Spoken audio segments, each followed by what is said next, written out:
జై శ్రీరామ్. నమస్కారం అండి. 2025 ఇదే నవంబర్ 11వ తేదీ నుంచి గురువు కర్కాటక రాశిలో వక్రించి సంచారాన్ని ప్రారంభం చేస్తున్నారు. 2025 నవంబర్ 11వ తేదీ నుంచి 2025 డిసెంబర్ 5వ తేదీ వరకు గురువు గారు కర్కాటక రాశిలో వక్రించి సంచారం చేస్తూ డిసెంబర్ 5వ తేదీ మిథున రాశికి వెళ్లి అక్కడ మళ్ళీ వక్రించి సంచారాన్ని ప్రారంభం చేస్తున్నారు.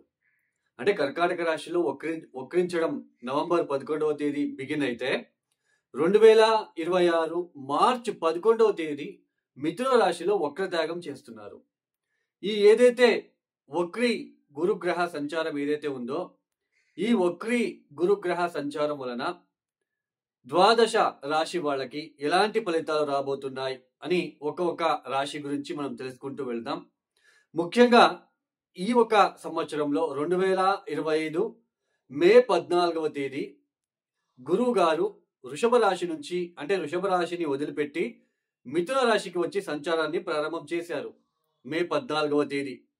అయితే ఇక్కడ గురువు గారు ఒక రాశిలో సంచారాన్ని చేయడం అనేది అంటే ఒక రాశి నుంచి ఇంకొక రాశికి మారాలి అంటే ఒక సంవత్సరం టైం ఉంటుందండి. ఒక రాశిలో 30 డిగ్రీలు ఉంటుంది. ఆ 30 డిగ్రీల ప్రయాణాన్ని దాటివేయడానికి ఒక సంవత్సరం తీసుకోవాలి.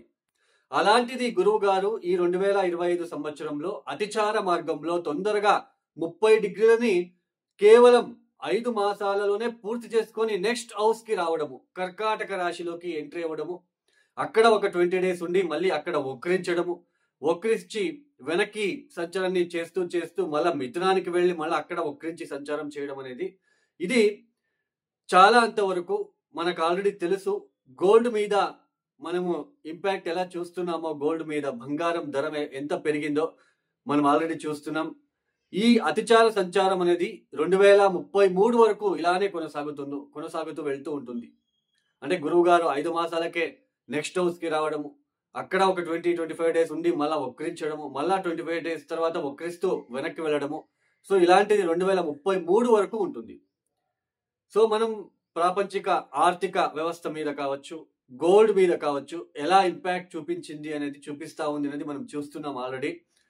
అలానే చాలా రాశుల వాళ్ళు చాలా మంది మా రాశి అని అంటూ ఉంటారు.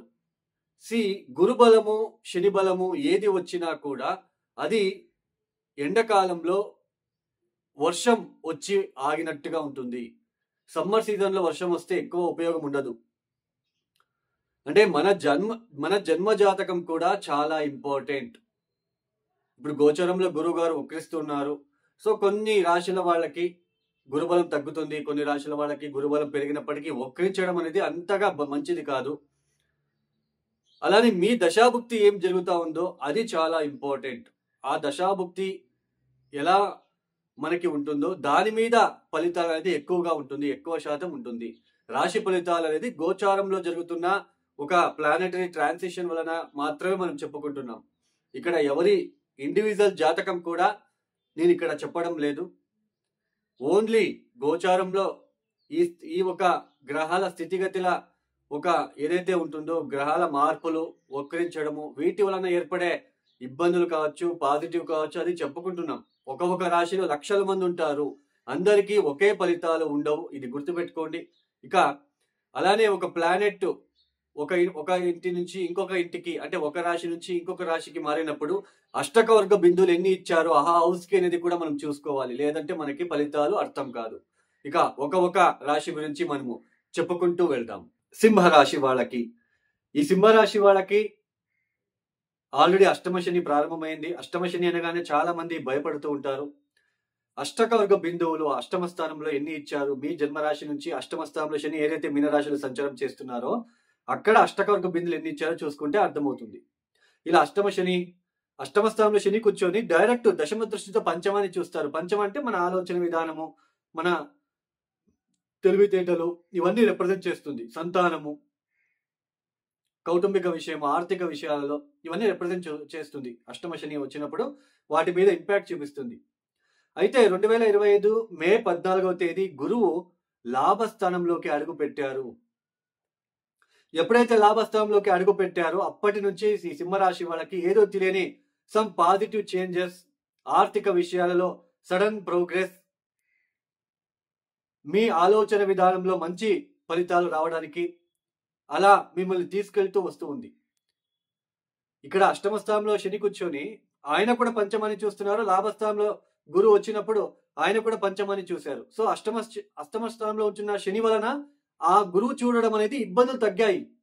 ఆర్థిక విషయాలు ఇబ్బందులు తగ్గి ఆర్థికంగా అభివృద్ధి సాధించి ఉంటారు.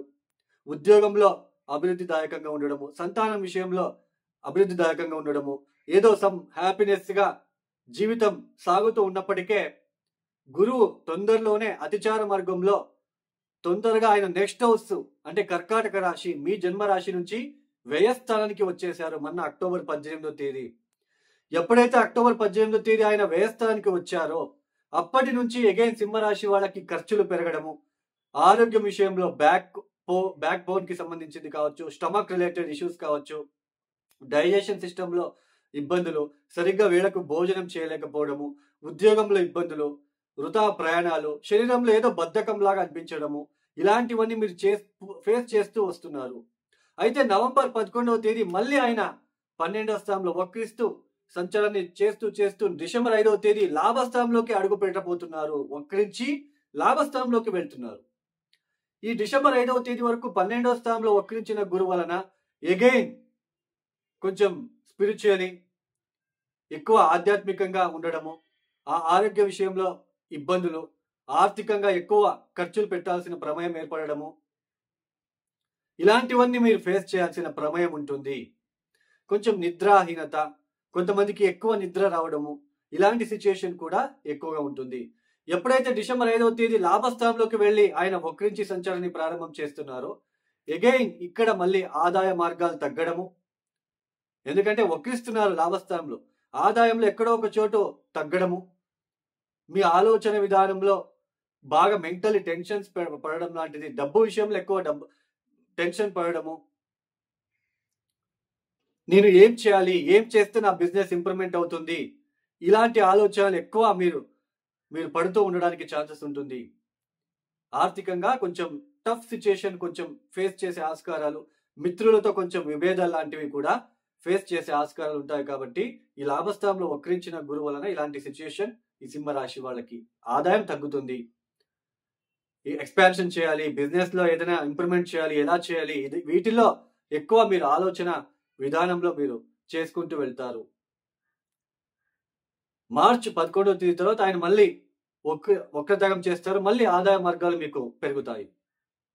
ఈ సింహరాశి వాళ్ళు తప్పనిసరిగా ప్రతిరోజు శ్రీపాద శ్రీవల్లభ దివ్య చరితామృత పుస్తకాన్ని చదువుకోవడము, దత్తుడికి రుద్రాభిషేకం చేయించుకోవడం లాంటిది చేస్తూ ఉంటే చాలా మంచిది. ఎవరైతే వీడియోని చూస్తున్నారో లైక్ చేయండి, షేర్ చేయండి, సబ్స్క్రైబ్ చేసుకోండి. సర్వే జనం సుఖినో భవంతు. ధన్యవాదములు. జై శ్రీరామ్.